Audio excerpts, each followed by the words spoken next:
नमस्कार दोस्तों, जरा सोचिए, हम परिवार की खुशी के लिए, सेहत के लिए, अच्छे स्वास्थ्य के लिए कितनी मेहनत करते हैं। पैसे कमाते हैं, भोजन की व्यवस्था करते हैं।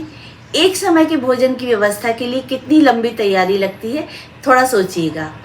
अनाज खरीद के लाना, ये सिर्फ हम अपनी बात कर रहे हैं। किसान ने जो मेहनत की वो अलग, जो दुकानदार ने बेचा वो अलग। सिर्फ हम अपने परिवार वालों की मेहनत की बात कर रही हूँ आज तो, कि हम सामान खरीद के लाए।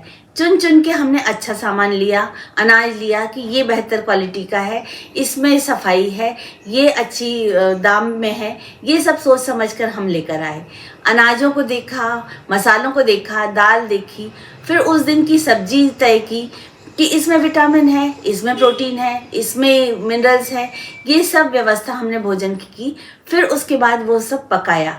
पकाने में हमने ध्यान रखा कि स्वाद भी अच्छा हो, खुशबू भी अच्छा हो, दिखे भी अच्छा। इतनी सब मेहनत की हमने भोजन के लिए। और अगर इतनी मेहनत के बाद अगर आपको पता लगे कि ये भोजन हमारे परिवार वालों के लिए स्वास्थ्य नहीं, लाभ नहीं दे रहा, बल्कि उल्टा हानि कर रहा है, अगर ये पता लगे तो सोचिए आपको कैसा लगेगा। पर जाने अनजाने हम ये कर रहे हैं। हमारी रसोई में कुछ सामान ऐसे हैं जो हमें लाभ देना तो दूर, उल्टा नुकसान पहुंचा रहे हैं। और हम इन चीज़ों का बड़ी लापरवाही से यूज़ करते जा रहे हैं, बिना ये जाने कि ये हमारे परिवार के लिए क्या क्या नुकसान कर सकते हैं। तो आइए हम देख लेते हैं कि किचन में वो कौन सी चीज़ें हैं जो नुकसान कर रही हैं और उनके अल्टरनेट्स क्या हैं। अगर हम उनका इस्तेमाल बंद करेंगे तो क्या चीज़ हम ऐसी हैं जो हम यूज़ करें ताकि हमारे परिवार वालों को लाभ हो, और हमने जो इतनी लंबी मेहनत की है, तैयारी की है भोजन की, वो हमारे परिवार वालों को स्वास्थ्य दे के जाए। नमस्कार दोस्तों, जय श्री कृष्णा। मैं संगीता सेठो के स्वागत करती हूँ आपके अपने channel manage your space and wellness में। तो चलिए वीडियो स्टार्ट करते हैं। तो सबसे पहले हम बात करेंगे नॉन स्टिक की। नॉन स्टिक आजकल किचन्स में बड़ा फेवरेट होता जा रहा है महिलाओं का, क्योंकि ये आसान होता है, इसमें खाना चिपकता नहीं है, और कई बार तो ये भी लगता है कि हम इसमें कम तेल में इस्तेमाल कर रहे हैं, कम तेल में ही हमारा भोजन पक रहा है, तो शायद ये हमें फ़ायदा दे जाएगा। पर ऐसा बिल्कुल नहीं है। नॉन स्टिक की अगर थोड़ी सी भी लापरवाही से यूज़ किया, एक तो इसमें केमिकल कोटिंग है, इस बात को आप नकार नहीं सकते। केमिकल कोटिंग है तो वो कहीं ना कहीं आपको नुकसान करेगी ही करेगी। और बाय चांस अगर ऐसा नहीं भी कर रही, पर अगर इसमें थोड़ी सी भी खरोच लग गई, जो हम बहुत आसानी से नज़रअंदाज कर देते हैं, उससे होता यह है कि उस खरोच में से अंदर जितनी भी केमिकल कोटिंग है, टॉक्सिन्स हैं, वो निकलते जाते हैं और आपके भोजन में मिलते जाते हैं, और उस भोजन को आप ग्रहण करते हैं, और वो सारे केमिकल्स, टॉक्सिन्स आपके भोजन के साथ आपके अंदर जाते हैं और आपको नुकसान पहुंचाते हैं। तो बेहतर यही है कि नॉन स्टिक का या तो इस्तेमाल बंद कर दें या बहुत कम कर दें। जब बहुत ज़्यादा ज़रूरी हो तभी आप इस्तेमाल करें इसका। जैसे कि हमको कई बार डोसे वगैरह में लगता है कि वो चिपक जाते हैं, तो अगर उस समय आपको ऐसा कोई तवा हो जो स्क्रैच ना हो उसमें, वही यूज़ करें। अब हम ये बात कर लेते हैं कि नॉन स्टिक हटा दिया हमने, तो इसका अल्टरनेट क्या है, ताकि हमारी जो रसोई है वो आसानी से बनती जाए। हमें जो जो परेशानियां होती हैं, जैसे खाना चिपकने की परेशानी हुई या फिर सफाई की परेशानी हुई, उनसे हम किस तरह से पार पाएंगे। तो नॉन स्टिक तो आप हटा दो, बिना सोचे समझे आज ही फेंक दो उसको। ना किसी को देना, ना गिफ्ट करना, ना दान करना। ऐसा नहीं कि आप यूज़ नहीं कर रहे हैं तो आपकी जो हाउस हेल्पर आ रही हैं उनको दे दें, ये भी मत कीजिएगा, क्योंकि जो चीज़ आपको नुकसान कर रही है वो उन्हें भी नुकसान करेगी। तो ये पाप अपने सिर मत लीजिएगा। तो नॉन स्टिक को आप फेंक दीजिए, जस्ट डस्टबिन में डाल दीजिए और हटा दीजिए अपने सामने से। अब हमने नॉन स्टिक हटाने की बात की कि हमें नॉन स्टिक यूज़ नहीं करना है, तो इसका अल्टरनेट क्या ले सकते हैं ताकि हमें कोई परेशानी ना हो। जैसे चिपकने वाली, खाना चिपकने वाली परेशानी होती है, आसानी से सफाई करना है वो परेशानी होती है। तो इसका अल्टरनेट ये है कि सबसे बेस्ट तो मिट्टी के बर्तन बोले जाते हैं, कि मिट्टी के बर्तन स्वास्थ्य को लाभ भी देते हैं और उसमें आसानी से खाना बन जाता है। पर थोड़ी सी परेशानी ये है कि आजकल प्योर मिट्टी के बर्तन हमें मिलते नहीं हैं, उसमें भी कई बार टेराकोटा या कुछ कुछ अदर चीज़ें मिक्स करके और वो बेच रहे हैं, तो वो भी हमें उतना रिलायबल नहीं लगता। सबसे बेहतर विकल्प मुझे आजकल जो लगता है वो स्टील के बर्तन है। स्टील के बर्तन जहाँ हमें कोई लाभ नहीं देंगे तो कोई नुकसान भी नहीं करेंगे। स्टील के बर्तन सबसे सेफ हैं। लाभ देने के लिए हमारी और चीज़ें हैं, जैसे कि हम सब्जी वगैरह खा रहे हैं, अनाज खा रहे हैं, कुछ आप सप्लीमेंट्स ले सकते हैं, तो इन तरह से आप लाभ ले सकते हैं। पर कम से कम बर्तन उस तरह के यूज़ मत कीजिए जो आपको नुकसान दें। तो स्टील के बर्तन मेरे हिसाब से सबसे बेहतर हैं। और सब्जी वगैरह बनाने के लिए आप लोहे की कढ़ाई यूज़ कर सकते हैं। आजकल प्री सीजनड लोहे के काफ़ी बर्तन मिलते हैं, कढ़ाई, तवा, इस तरह के बहुत सारे सामान लोहे के मिलते हैं, तो आप वो यूज़ कर सकते हैं। और वो प्री सीजनड होते हैं, तो उसमें जैसे आप डोसा वगैरह बनाने में भी बहुत ज़्यादा दिक्कत नहीं होती, तो वो चीज़ें आप यूज़ कर सकते हैं आसानी से। तो हम ये नॉन स्टिक हटाकर लोहे की जो प्री सीजनड चीज़ें होती हैं वो यूज़ कर सकते हैं। उसमें भी सामान चिपकता वगैरह नहीं है और अच्छे से बन जाता है। दूसरी चीज़ जो आपको अपनी रसोई से हटाना है वो है ये एल्यूमिनियम। ये एल्यूमिनियम हो सकता है आपको ऐसा लगे कि सस्ता मिल जाता है, टिकाऊ रहता है, एक बार ले लो सालों साल चलता है, पर इसमें कोई दो मत नहीं है कि आपको नुकसान भी उतना ही पहुंचाता है। अगर आपने एल्यूमिनियम की गंजी में चाय बनाई है तो आपने उसमें चाय पत्ती डाली, दूध डाला, अदरक और चाय मसाला जो भी डाला, तो वो सब चीज़ें तो आपको मिलेंगी, पर एक चीज़ आपको उसमें फ्री में भी मिल रही है और वो है एल्यूमिनियम। जब एल्यूमिनियम में खाना पकता है तो उसके साथ उसकी जो एल्यूमिनियम है वो भी उसमें आता जाता है। क्योंकि अगर आपने 2 किलो की कोई कढ़ाई ली है, अगर आप 2 साल बाद उसको नपाएंगे तो वो 2 किलो नहीं रहेगा, उससे कुछ ग्राम कम हो जाएगा, और वो कुछ ग्राम जो एल्यूमिनियम था वो कहाँ गया? आपके परिवार के पेट में है। और इसकी सबसे बुरी बात ये है कि ये जाता तो आसानी से है हमारे पेट में, निकलना बड़ा मुश्किल है। ये हटता नहीं है वहाँ से, बल्कि हमारी सेल्स में जमा होता जाता है और हमें धीरे धीरे नुकसान पहुँचाता जाता है, हमें बीमार करता जाता है। तो इस एल्यूमिनियम को जितनी जल्दी आप अपनी रसोई से हटा दें उतना अच्छा है।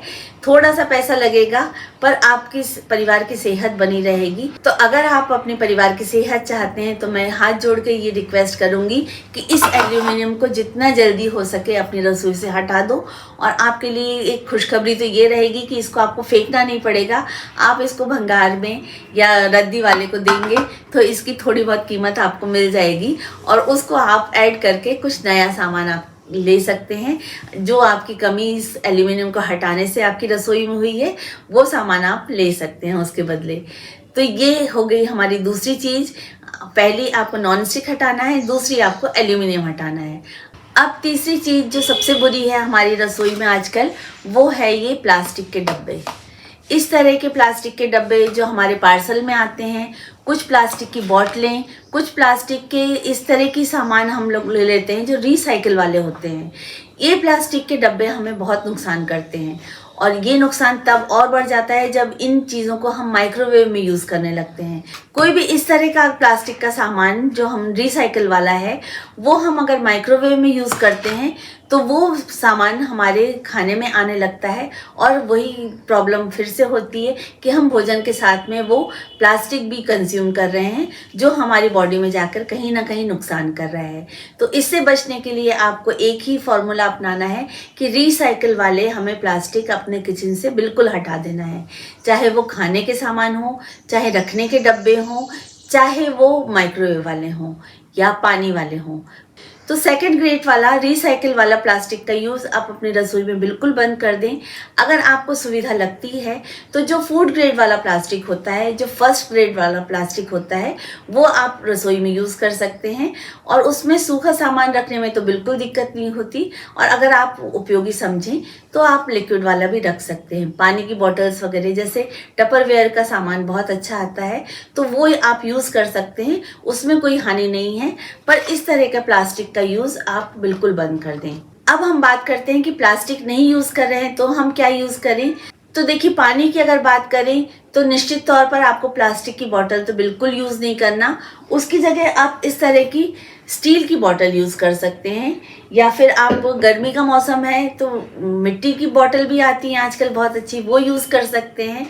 अगर आप प्लास्टिक की बोतलों के बदले पानी कहाँ रखें ये सोच रहे हैं, तो गर्मी के मौसम के लिए मिट्टी की बोतल बहुत अच्छी आती हैं, वो यूज़ कर सकते हैं। और बाहर कार वगैरह में यूज़ करने के लिए आप स्टील की रख सकते हैं, जिसमें गर्म ठंडा पानी होता है, वो वाली बोतलें बहुत अच्छी होती हैं, वो यूज़ करें। और अगर प्लास्टिक ही रखना है तो आप अच्छी क्वालिटी के जैसे टपरवेयर वगैरह के होते हैं वो आप यूज़ कर सकते हैं, वो नुकसान नहीं करते। तो इस तरह से बॉटलों का हो गया। और जो घर के डब्बे हैं वो तो हम स्टील हमने बात कर चुके हैं कि स्टील सबसे बेस्ट है, तो स्टील के बर्तन आप यूज़ कीजिए। और जैसे माइक्रोवेव वगैरह में है उसके लिए आप कांच से बेहतर कुछ नहीं हो सकता, तो कांच के बर्तनों में ही आप माइक्रोवेव यूज़ करें तो बहुत बेहतर है। चौथा आइटम जो हमें अपनी रसोई से हटाना है वो है एल्यूमिनियम फॉइल्स।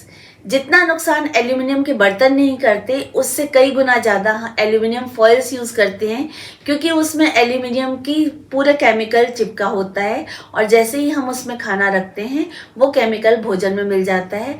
तो थोड़ा से स्टैंडर्ड के चक्कर में, प्रेजेंटेशन के चक्कर में जो हमने एल्यूमिनियम फॉइल में रैप करके दिया है, पराठे बढ़िया बढ़िया गरम गरम पूरी हमने उनको पैक करके दी है, या कई बार सूखी सब्जी भी पैक कर देते हैं, तो ये सब्जियां जो हमने थोड़े से दिखावे के चक्कर में रैप करके दी हैं, तो एल्यूमिनियम फॉइल में रैप किया हुआ खाना जो भी खाएगा उसका नतीजा उनको भुगतना पड़ेगा।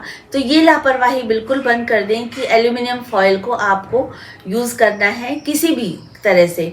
आप सुविधा के चक्कर में यूज़ करें या थोड़ा सा स्टैंडर्ड दिखाने के चक्कर में यूज़ करें कि हम इसमें रैप करके देते हैं टिफ़िन, वो आपको कहीं ना कहीं नुकसान ही करेगा। तो ये बिल्कुल बंद कर दें, इसको तो आप डस्टबिन में डाल दें, वही बहुत अच्छा है। जितनी जल्दी आपकी रसोई से हटे एल्यूमिनियम फॉइल वो आपके लिए बेहतर होगा। अगर हम अल्टरनेट की बात करें कि एल्यूमिनियम फॉइल में हमने रैप नहीं किया, अब किस में रैप करके दें, तो देखिए आजकल बटर पेपर कई तरह के मार्केट में अवेलेबल हैं जो एल्यूमिनियम फॉइल जैसा नुकसान नहीं पहुंचाते, उसमें हम आसानी से रैप कर सकते हैं। और अगर आप कंफर्टेबल हैं तो जैसे पहले सूती कपड़े में लपेट के देते थे रोटी वगैरह हमारी मम्मियाँ, तो उस तरह को भी आप बढ़िया साफ़ सुथरा कोई कपड़ा ले लीजिए, उसमें आप रोटी पराठा रैप करके दे दीजिए, वो भी बहुत अच्छा फ्रेश रहता है। तो ये आप यूज़ कर सकते हैं एल्यूमिनियम फॉइल की जगह। अब पांचवी चीज़ ऐसी है जो आपको रसोई से हटानी तो ज़रूरी है, पर आपको थोड़ी सी कठिनाई हो सकती है उसमें, वो है रिफाइंड ऑयल। रिफाइंड ऑयल हम सभी जानते हैं शायद कि नुकसानदायक है, पर हमें उसकी इतनी आदत पड़ गई है क्योंकि वो आसान होता है यूज़ करने में, उसमें कोई महक नहीं होती, उसमें कोई गंध नहीं होती, उसमें कोई स्वाद नहीं होता, तो हमारे लिए बहुत आसान होता है उसको यूज़ करना। रिफाइंड ऑयल यूज़ करना सुविधाजनक तो है ही, और रिफाइंड ऑयल यूज़ करने के पीछे हमारी एक मानसिकता ये है कि ये हमारे परिवार वालों की सेहत के लिए बहुत अच्छा है। क्योंकि हम हमेशा अपने परिवार वालों की सेहत के लिए चिंतित रहते हैं, प्रयासरत रहते हैं, तो इसका फ़ायदा उठाया है एडवर्टीजमेंट वालों ने। जितने भी रिफाइंड ऑयल के एडवर्टीजमेंट हैं उसमें कहीं ना कहीं दिल का, परिवार की सेहत का, इनका जिक्र जरूर होगा। तो हमारे दिमाग में ये धीरे धीरे भर दिया है कि अगर आप परिवार की सेहत चाहते हैं तो आप रिफाइंड ऑयल यूज़ कीजिए, ये वाला कीजिए या ये वाला कीजिए। कई विकल्प हमारे सामने पेश कर दिए गए हैं जो हमने बिल्कुल मान लिया है कि भाई ये बोल रहे हैं, ये वाली हीरोइन बोल रही है, ये हीरो बोल रहा है जो कि बहुत स्वस्थ दिख रहा है, तो ज़रूर ये ऑयल यूज़ करते होंगे और हम भी अपने परिवार वालों के लिए वही ले आते हैं। ये गलती अब करना बंद कर दीजिएगा, क्योंकि refined oil is good for nothing. उसमें कोई भी चीज़ ऐसी नहीं है जो हमारे स्वास्थ्य को फ़ायदा पहुंचाए। तो इसका अल्टरनेट ये होगा कि हम कोल्ड प्रेस्ड ऑयल जो हम पहले भी यूज़ करते थे, पहले ज़माने में हमारी मम्मियाँ यूज़ करती थी, वही यूज़ हम फिर से करना शुरू करें। आपके एरिया में जो भी ऑयल आप लोग यूज़ करते हैं, आप जिस भी एरिया में हैं उस एरिया में जो ऑयल ज़्यादा यूज़ किया जाता है, अवेलेबिलिटी या फिर वहाँ का नेचर, जैसे टेम्परेचर वगैरह के हिसाब से कई बार तय होता है कि वहाँ कौन सा ऑयल यूज़ किया जाएगा। जैसे नॉर्थ में ठंड ज़्यादा रहती है तो वहाँ सरसों का तेल यूज़ किया जाता है जो थोड़ा गर्म होता है। साउथ में जो कि गर्म है तो वहाँ पे नारियल तेल यूज़ किया जाता है। महाराष्ट्र तरफ तिल का तेल यूज़ किया जाता है। एमपी वगैरह में मूंगफली का तेल यूज़ किया जाता है। तो जो भी वहाँ तेल यूज़ किया जाता है या आप जिसके लिए भी कंफर्टेबल हैं, उसको आप कोल्ड प्रेस्ड वाला जो कच्ची घानी का तेल है वो वाला यूज़ कीजिए। ताकि आपको वो ओरिजिनल तेल मिल सके। तेल में से सब कुछ निचुड़ जाएगा, सिर्फ पानी पानी मिलेगा तो उसका क्या फ़ायदा होगा? क्या आपकी सेहत में फ़ायदा करने वाला है वो? थोड़ा सा ये सोच के देखिएगा। तो रिफाइंड ऑयल का यूज़ बंद कर दीजिए और कोल्ड प्रेस्ड ऑयल जो भी जिसमें भी आप कंफर्टेबल हैं वो यूज़ करना शुरू कीजिए, ताकि आपके परिवार वालों की सेहत को हानि ना हो, थोड़ा बहुत लाभ हो जाए। तो इस तरह से आज हमने चर्चा की कि किन किन 5 चीज़ों को हमें अपनी रसोई से बिल्कुल हटा देना चाहिए, ताकि हमारे परिवार वालों की सेहत के साथ कोई भी खिलवाड़ ना हो। तो इसी के साथ आ गए आज के वीडियो के एंड पर। अगर आपको ये वीडियो पसंद आया हो तो लाइक ज़रूर कीजिएगा। चैनल सब्सक्राइब नहीं किया है तो जल्दी कर लीजिए, ताकि आपको इसी तरह के कुछ घर से रिलेटेड, स्वास्थ्य से रिलेटेड अच्छे वीडियोस मिल सकें। तो अब अपनी दोस्त संगीता सिटो को इजाज़त दीजिए। फिर मिलेंगे अगले वीडियो में। तब तक के लिए धन्यवाद। जय श्री कृष्णा।